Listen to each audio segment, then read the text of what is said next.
नमस्कार विद्यार्थी मित्रांनो, सर्वांचं वेलकम आहे आपल्या यूट्यूब चॅनलवरती. महाराष्ट्र पोलीस भरती 2025साठी आपण क्वेश्चन पेपरचं ॲनालिसिसची सिरीज चालू केलेली आहे आणि त्यामध्ये आजचा आपला पार्ट आहे 42वा. तर बघा, आजच्या पार्टमध्ये आपण हिस्ट्रीचे क्वेश्चन कव्हर केलेले आहेत. तर पहिला क्वेश्चन पाहूया. प्रार्थना समाजाची स्थापना प्रथम कुठे झाली? तर बघा, प्रार्थना समाज जो आहे त्याची स्थापना झालेली आहे फर्स्ट ऑप्शन म्हणजे मुंबईला. तर मुंबईला प्रार्थना समाजाची स्थापना झालेली आहे. मग प्रार्थना समाजाची स्थापना केव्हा झाली असा पण प्रश्न येऊ शकतो. म्हणून प्रार्थना समाजाची स्थापना झालेली 1867मध्ये. कुठे? मुंबईला. तर ही कोणी केलेली आहे असा पण प्रश्न येऊ शकतो. तर ती केलेली R.G. भांडारकर व R.K. ठाकूर यांनी. सामाजिक सुधारणा करण्यासाठी, तसंच स्त्री शिक्षण आणि जातीभेद निर्मूलन करण्यासाठी अशा प्रकारे प्रार्थना समाजाची स्थापना त्यांनी केली होती. पुढचा प्रश्न पाहूया. गोकुळदास तेजपाल शाळा कोणत्या समाजसुधारकांनी स्थापन केली? तर बघा, गोकुळदास तेजपाल शाळा जी आहे ती गोखले यांनी स्थापन केलेली, म्हणजे सेकंड ऑप्शन आपलं करेक्ट आहे. गोपाळकृष्ण गोखले यांनी सामाजिक सुधारणासाठी आणि आधुनिक शिक्षणाचा प्रसार करण्यासाठी तेजपाल शाळेची स्थापना केलेली आहे आणि त्याच्यामध्ये त्यांची महत्त्वाची भूमिका आहे. तसंच ही संस्था शिक्षण प्रसारात प्रसिद्ध देखील मानली जाते. पुढचा प्रश्न पाहूया. समुद्रगुप्ताचा प्रयाग प्रशस्ती कोणी लिहिले? म्हणजे समुद्रगुप्ताचा जो प्रयाग प्रशस्ती हा ग्रंथ आहे तो कोणी लिहिलेला आहे अशा प्रकारे हा प्रश्न आहे. तर त्याचं करेक्ट आन्सर आहे फर्स्ट ऑप्शन हरिसेननी. हरिसेन हा जो आहे कवी, त्यानं हा समुद्रगुप्ताचा प्रयाग प्रशस्ती हा ग्रंथ लिहिलेला आहे. त्याच्या दरबारातला हरिसेन हा एक कवी होता आणि त्याने अशा प्रकारे लिहिलेला आहे हा ग्रंथ. कशासाठी लिहिलेला आहे? तर समुद्रगुप्ताचं ज्यांनी विजय मिळवलेले आहेत, म्हणजे समुद्रगुप्त हा जो राजा आहे त्यांनी त्याच्या कालखंडामध्ये जे विजय मिळवले आहेत किंवा त्याच्या प्रशासनाबद्दलची माहिती असो, सगळी सविस्तर माहिती आपल्याला ह्या पुस्तकात भेटते. बघा, पुढचा प्रश्न आहे. पेशकश कोणत्या सत्ताकाळात लावला जात असे? तर बघा, पेशकश हा जो आहे तो एक कर आहे, कराचा एक प्रकार आहे. तर हा कर जो आहे तो मराठा साम्राज्याच्या कालखंडामध्ये लावला जात असे, म्हणजेच थर्ड ऑप्शन आपलं करेक्ट आहे, मराठा. तर बघा, मराठा साम्राज्यात पेशकश हा कर संस्थानिकाकडून दिला जात असे आणि हा कशासाठी होता? तर लष्करी मदत, संरक्षण आणि सरंजामी अधिकारांसाठी दिला जाणारा हा एक महसुली कर आहे पेशकश. तर बघा, पुढचा प्रश्न पाहूया. 1907च्या सुरत अधिवेशनात काँग्रेस फुटली त्याचे कारण काय होतं? तर बघा, 1907मध्ये सुरतला जे अधिवेशन झालं होतं तिथे काँग्रेसमध्ये फूट पडली होती. जहालवादी आणि मवाळवादी अशा प्रकारे यांच्यामध्ये फूट पडली होती. तर त्याचं कारण काय आहे? बघा, पहिला आहे अध्यक्षपदाचा वाद, दुसरा आहे स्वराज्य चळवळीचा विस्तार, तिसरा आहे मिंटो मॉर्ले सुधारणा आणि चौथा आहे मुस्लिम लीगची स्थापना. तर ह्याचं करेक्ट आन्सर आहे अध्यक्षपदाचा वाद जो होता त्यामुळे इथे काँग्रेसमध्ये फूट पडली होती, म्हणजे फर्स्ट ऑप्शन आपलं करेक्ट आहे, अध्यक्षपदाचा वाद. तर बघा, ही जी जहालवादी आणि मवाळवादी जे होते, दोन गट होते, त्याच्यामध्ये फूट पडली होती आणि अध्यक्षपदासाठी ते तीव्र प्रकारे असा विरोध झाला होता, त्यामुळे अशा प्रकारे. तर बघा, पुढचा प्रश्न आहे. आंदोलनातून काढलेला पहिला कायदा म्हणून कोणता कायदा ओळखला जातो? तर याचं करेक्ट आन्सर आहे व्हर्नाक्युलर प्रेस ॲक्ट, म्हणजेच थर्ड ऑप्शन आपलं करेक्ट आहे. आता हा व्हर्नाक्युलर प्रेस ॲक्ट कधीचा आहे? तर तो आहे 1878चा. भारतीय पत्रकारिता दडपण्यासाठी अशा प्रकारे हा व्हर्नाक्युलर प्रेस ॲक्ट कायदा केला होता आणि नंतर तीव्र याच्यावर आंदोलन झालं. मग ब्रिटिशांनी काय केलं? हा कायदा मागे घेतला आणि या आंदोलनातून म्हणजे काढलेला पहिला कायदा म्हणून याची ओळख झाली. पुढचा प्रश्न पाहूया. पितृसत्ताक पद्धतीविरुद्ध सर्वप्रथम आवाज कोणी उठवला? तर पितृसत्ताक पद्धती म्हणजेच पुरुषांचं जास्तीत जास्त सत्ता होती याच्यामध्ये, स्त्रियांना काही व्हॅल्यू नव्हतं त्या काळामध्ये. तर हे पितृसत्ताक जी पद्धती होती तिच्या विरोधात सर्वात पहिल्यांदा आवाज उठवला सावित्रीबाई फुले यांनी, म्हणजे सेकंड ऑप्शन आपलं करेक्ट आहे. तर बघा, समानतेसाठी यांनी अशा प्रकारे पितृसत्ता जी पद्धत होती त्याच्यामध्ये थेट त्यांनी संघर्ष केला. भारतातल्या पहिल्या स्त्री शिक्षिका म्हणून देखील त्यांची ओळख आहे. तर बघा, पुढचा प्रश्न पाहूया. भारतातली पहिली सामाजिक सुधारणा संस्था कोणती? तर भारतातली पहिली सामाजिक सुधारणा संस्था आहे ब्राह्मो समाज, म्हणजे फर्स्ट ऑप्शन आपलं इथे करेक्ट आहे. तर राजा राममोहन रॉय यांनी ब्राह्मो समाजाची स्थापना केली होती. कधी केली होती? तर ती केली होती 1828मध्ये. 1828मध्ये ब्राह्मो समाजाची स्थापना राजा राममोहन रॉय यांनी केली आणि हा जो ब्राह्मो समाज आहे हा भारतातला सर्वात पहिला सामाजिक सुधारणा आंदोलन करणारा होता. सतीप्रथा समाप्तीत देखील त्यांनी मोठा वाटा घेतला होता या ब्राह्मो समाजाने. पुढचा प्रश्न पाहूया. इंडस्ट्रियल डिस्प्यूट ॲक्ट कोणत्या वर्षी लागू झाला? तर बघा इंडस्ट्रियल डिस्प्यूट ॲक्ट हा 1947मध्ये लागू झालेला आहे, म्हणजे आपलं फर्स्ट ऑप्शन इथे करेक्ट आहे. कामगार नियुक्त वाद सोडवणे, लवाद, संप, लॉकआउट नियंत्रणासाठी हा कायदा 1947मध्ये लागू करण्यात आला होता. आणि भारतातल्या औद्योगिक न्यायव्यवस्थेचा आधार देखील आता हा बनलेला आहे कायदा. पुढचा प्रश्न पाहूया. संविधानातील 9वी अनुसूची कोणत्या दुरुस्तीत जोडली गेलेली आहे? तर बघा संविधानातली जी 9वी अनुसूची आहे ती पहिली जी घटना दुरुस्ती झाली होती तिने जोडलेली आहे, म्हणजे फर्स्ट ऑप्शन आपले ते करेक्ट आहे. जमीन सुधारणा कायदे आणि न्यायालयीन हस्तक्षेपापासून वाचण्यासाठी नेहरू सरकारने 1951मध्ये अशा प्रकारे पहिली घटना दुरुस्ती केली होती आणि त्यामध्ये ही 9वी अनुसूची जोडण्यात आलेली आहे. नेक्स्ट क्वेश्चन पाहूया. भारतातली सर्वात जुन्या कोळसा क्षेत्र कोणतं? तर ह्याचं करेक्ट आन्सर आहे राणीगंज. म्हणजे फर्स्ट ऑप्शन आपलं करेक्ट आहे. तर राणीगंज कुठं आहे?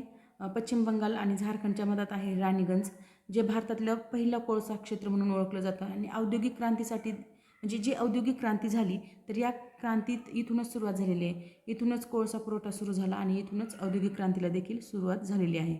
नेक्स्ट क्वेश्चन पाहूया. गाथा सप्तशती हे खरे लेखक कोण? तर गाथा सप्तशतीचे खरे लेखक आहेत हाल, म्हणजेच फर्स्ट ऑप्शन आपलं इथे करेक्ट आहे बघा. तर गाथा सप्तशती हा जो ग्रंथ आहे हा सातवाहन जो कालखंड होता आणि त्या सातवाहन कालखंडातला जो राजा होता हाल यांनी अशा प्रकारे हे प्राकृत भाषेत रचलेला ग्रंथ आहे. आणि या ग्रंथामध्ये आहे प्रेमकाव्यांचा संग्रह आहे, तसंच सामाजिक जीवनाचं चित्रण देखील या ग्रंथामध्ये रेखाटलेलं आहे. पुढचा प्रश्न पाहूया. दख्खन उठाव कोणत्या गव्हर्नरच्या काळात झाला होता? तर दख्खनचा उठाव हा लॉर्ड नॉर्थब्रूक याच्या कालखंडामध्ये झालेला आहे, म्हणजेच इथे थर्ड ऑप्शन आहे. इथे सेकंड दोन चुकून झालेलं आहे, तर इथे थर्ड जे ऑप्शन आहे लॉर्ड नॉर्थब्रूक याच्या कालखंडामध्ये अशा प्रकारे दख्खन उठाव करण्यात आलेला आहे. आणि हा कधी झाला होता? तर हा 1875मध्ये दख्खनचा जो शेतकरी उठाव समजला जातो हा, आणि शेतकरी उठाव वाढत्या कर्जबाजारीपणामुळे आणि सावकारांचा जो अन्याय होत होता शेतकऱ्यावर त्याच्यासाठी अशा प्रकारे हा उठाव करण्यात आलेला होता. आणि यानंतर दख्खन कृषक कायदा देखील यावर म्हणजे हा उठाव झाल्यानंतर दख्खन कृषक कायदा म्हणून एक कायदा आलेला होता. पुढचा प्रश्न पाहूया. दारिद्र्य रेषा ही संकल्पना भारतात सर्वप्रथम कोणी वापरली? तर दारिद्र्य रेषा ही जी संकल्पना होती, इकॉनॉमिक्सचा क्वेश्चन आहे हा आपला, तर ती संकल्पना पहिल्यांदा वापरलेले दांडेकर आणि रथ यांनी, म्हणजेच फर्स्ट ऑप्शन जे आहे आपलं ते करेक्ट आहे. भारतात दारिद्र्य रेषेची संकल्पना मांडणारे प्रथम अर्थतज्ञ देखील म्हटलं जातं यांना दांडेकर आणि रथ, आणि यांनी ही जी संकल्पना आहे ती 1960मध्ये मांडलेली आहे. किमान उपभोग म्हणजेच किमान कमीत कमी उपभोग व खर्च यांच्या आधारे मापन केलं जातं आणि अशा प्रकारे मापन करून त्यांनी ही दारिद्र्याची संकल्पना मांडली होती. नेक्स्ट क्वेश्चन पाहूया. भारतातली पहिली स्टील प्लांट कुठे उभारला गेलेला आहे? तर भारतातला पहिला स्टील प्लांट जो होता तो जमशेदपूर येथे उभारलेला आहे, म्हणजे फर्स्ट ऑप्शन आपले ते करेक्ट आहे. जमशेदपूरमध्ये कधी उभारला होता? तर 1907मध्ये अशा प्रकारे हा स्टील प्लांट उभारलेला आहे. आणि हा जो भारतातला पहिला आधुनिक इस्पात उद्योग म्हणून देखील त्याला ओळखलं जातं. औद्योगिक विकासाचा पाया ठरलेला आहे हा स्टील प्लांट.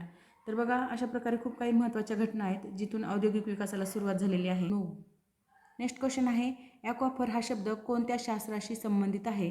तर बघा याचं करेक्ट आन्सर आहे सेकंड ऑप्शन भूजलशास्त्र, म्हणजेच सेकंड ऑप्शन आपलं करेक्ट आहे. ॲक्वाफर म्हणजे जमिनीखालील जलसाठा किंवा भूस्तर रचना, जमिनीतलं जे पाणी आहे त्याच्याशी रिलेटेड हा शब्द आहे.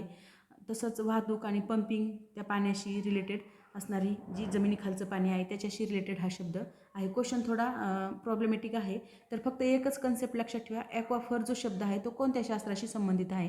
तर तो आहे भूजलशास्त्राशी संबंधित आहे. जे जमिनीखाली जे पाणी असतं त्याच्याशी संबंधित हा ॲक्वाफर शब्द आहे. नेक्स्ट क्वेश्चन आहे. अष्टकोटी प्रजासत्ताक यांचा उल्लेख कुठे आढळतो? तर अष्टकोटी प्रजासत्ताक यांचा उल्लेख मुद्रा राक्षसमध्ये आढळतो. मुद्रा राक्षस जो ग्रंथ आहे त्याच्यामध्ये अशा प्रकारे उल्लेख आढळून आलेला आहे. विशाखा दत्त यांनी लिहिलेला आहे मुद्रा राक्षस. विशाखा दत्त याचे लेखक आहेत विशाखा दत्त आणि यांनी लिहिलेला आहे मुद्रा राक्षस. यामध्ये अष्टकोटी प्रजासत्ताकचा उल्लेख केलेला आहे आणि हे प्राचीन भारतीय गणराज्याबद्दलची माहिती देणारे एक पुस्तक आहे. नेक्स्ट क्वेश्चन पाहूया. फ्युजिटिव्ह इकॉनॉमिक ऑफेंडर ॲक्ट कोणत्या वर्षी लागू झालेला आहे? तर याचं करेक्ट आन्सर आहे हा 2018मध्ये लागू झालेला आहे, म्हणजे फर्स्ट ऑप्शन. तर बघा फ्युजिटिव्ह ॲक्ट जो आहे फ्युजिटिव्ह इकॉनॉमिक ऑफेंडर ॲक्ट हा कशासाठी लागू झाला होता? तर ज्यांनी 100 कोटीहून अधिक आर्थिक गुन्हे करून परदेशात पळून जे गेलेले आहेत, तर असे जे आरोपी आहेत त्यांच्यावर कारवाई करण्यासाठी हा इकॉनॉमिक ॲक्ट आपण लागू केलेला आहे 2018मध्ये. नेक्स्ट क्वेश्चन पाहूया, भारतात एकात्मिक निधी संकल्पना कुठून घेतलेली आहे? तर एकात्मिक निधी संकल्पना जी आहे ही ब्रिटनमधून घेतलेली आहे, म्हणजेच फर्स्ट ऑप्शन आपल्या इथे करेक्ट आहे. तर एकात्मिक निधी काय आहे? भारताच्या संविधानातील एकात्मिक निधीची रचना आपण ब्रिटनच्या संसदीय पद्धतीवर आधारित ही संकल्पना आपण घेतलेली आहे. सर्व सरकारी उत्पन्न यात जमा केलेलं असतं. अशा प्रकारे ही एकात्मिक निधी आहे. त्यालाच कन्सॉलिडेटेड फंड असं देखील म्हणतात. नेक्स्ट क्वेश्चन पाहूया, भारतातील सर्वात मोठे मानवनिर्मित जंगल कोणते? तर भारतातलं सर्वात मोठं मानवनिर्मित जंगल आहे नेहरू वन. नेहरू वन कुठे आहे? तर बघा याचं उत्तर मला तुम्ही कमेंट बॉक्समध्ये सांगणार आहात. नेहरू वन कुठे आहे ते?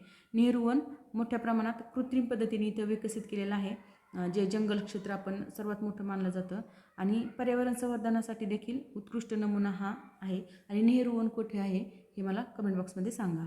पुढचा प्रश्न पाहूया, नॅशनल वॉटरवेज वन कोणत्या नदीवर आहे? तर याचं करेक्ट आन्सर आहे गंगा नदी. गंगा रिव्हर जी आहे आपली त्याच्यावर नॅशनल वॉटरवेज फर्स्ट, म्हणजे नॅशनल हायवे जसे असतात तसं वॉटरवेज देखील असतात आणि वॉटरवेज नॅशनल वॉटरवेज हा फर्स्ट जो आहे तो गंगा रिव्हरवर आहे, जो की NW असं म्हणतो आपण त्याला. NH म्हणजे नॅशनल हायवे जसं असतं तसं NW म्हणजे नॅशनल वॉटरवे. तर हा अलाहाबाद ते हल्दिया ह्याचा मार्ग जो आहे तो अलाहाबाद ते हल्दिया हा रूट आहे आणि हा गंगा नदीवर आहे. तसंच मालवाहतूक आणि जलवाहतूक व्यवस्थेसाठी हा भारतातला सर्वात महत्त्वाचा जलमार्ग देखील समजला जातो. नेक्स्ट क्वेश्चन पाहूया, लातूर उस्मानाबाद भूकंप कोणत्या प्लेट सीमारेषेवर घडला होता? तर बघा लातूरला जो भूकंप झाला होता तर तो इंट्राप्लेट, म्हणजेच फर्स्ट ऑप्शन आपलं करेक्ट आहे इंट्राप्लेट, जो 1993मध्ये हा भूकंप झालेला आहे. 1993मध्ये जो लातूर आणि उस्मानाबादमध्ये घडून आला होता आणि हा प्लेटच्या आत घडलेला इंट्राप्लेट भूकंप म्हटलं जातं याला. भारतीय प्लेटच्या अंतर्गत ताणतणावामुळे अशा प्रकारे हा इंट्राप्लेट भूकंप निर्माण झाला होता. नेक्स्ट क्वेश्चन पाहूया, भारतातली पहिली विद्युत निर्मिती केंद्र कुठे आहे? तर हा आहे दार्जिलिंगला, म्हणजेच फर्स्ट ऑप्शन आपलं करेक्ट आहे. तर 1897मध्ये दार्जिलिंग येथे भारतातलं पहिलं जलविद्युत केंद्र सुरू झालं होतं आणि हे कोणतं आहे? तर हायड्रो पॉवरच्या विकासाचा हा पहिला टप्पा समजला जातो. नेक्स्ट क्वेश्चन पाहूया आता, न्यू इंटरनॅशनल इकॉनॉमिक ऑर्डर संकल्पना प्रथम कोणी मांडली? तर बघा न्यू इंटरनॅशनल इकॉनॉमिक ऑर्डर जी संकल्पना आहे ती प्रथम G77 यांनी मांडलेले, म्हणजे फर्स्ट ऑप्शनच आपलं करेक्ट आहे. तर विकसनशील देशांना आर्थिक न्याय मिळावा या उद्देशाने G77 गटाने 1974मध्ये अशा प्रकारे न्यू इंटरनॅशनल इकॉनॉमिक ऑर्डर प्रस्तावित केलेलं आहे. पुढचा प्रश्न पाहूया, निम्न दाबपट्टे निर्माण होण्याचे प्रमुख कारण काय? तर याचं करेक्ट आन्सर आहे तापमान. तर बघा तापमानामुळे अशा प्रकारे दाबाचे पट्टे निर्माण होत असतात. तापमान वाढलं की हवा उष्ण होऊन वर जाते आणि खाली कमी दाबाचा पट्टा तयार होतो, त्यामुळे निम्न दाबपट्टे निर्माण होण्याचं प्रमुख कारण समजलं जातं तापमान. तर बघा मित्रांनो, अशा प्रकारे आपण इथे 25 क्वेश्चन घेतलेले आहेत आणि त्याचं इन डिटेलमध्ये अनालिसिस देखील पाहिलेलं आहे, जे की सर्व एक्झामसाठी उपयुक्त आहे. परंतु मी पोलीस भरतीसाठी का सांगत आहे, तर माझं टार्गेट तरी आहे पोलीस भरतीच्या मुलांना जास्तीत जास्त याचा फायदा व्हावा म्हणून. तर व्हिडिओ पाहताना शेवटपर्यंत पाहत चला आणि बेल आयकॉनवर प्रेस करत चला, जेणेकरून तुम्हाला नवीन व्हिडिओची अपडेट भेटत जाईल आणि वेळ भेटेल जसं मी तुम्हाला व्हिडिओ तर अपलोड करतच आहे. तर व्हिडिओ कसा वाटला ते नक्की कमेंट बॉक्समध्ये कळवा आणि अशाच प्रकारचे वेगवेगळे व्हिडिओ पाहण्यासाठी आपल्या चॅनलला लाईक, शेअर आणि सबस्क्राईब करा. Thank you very much.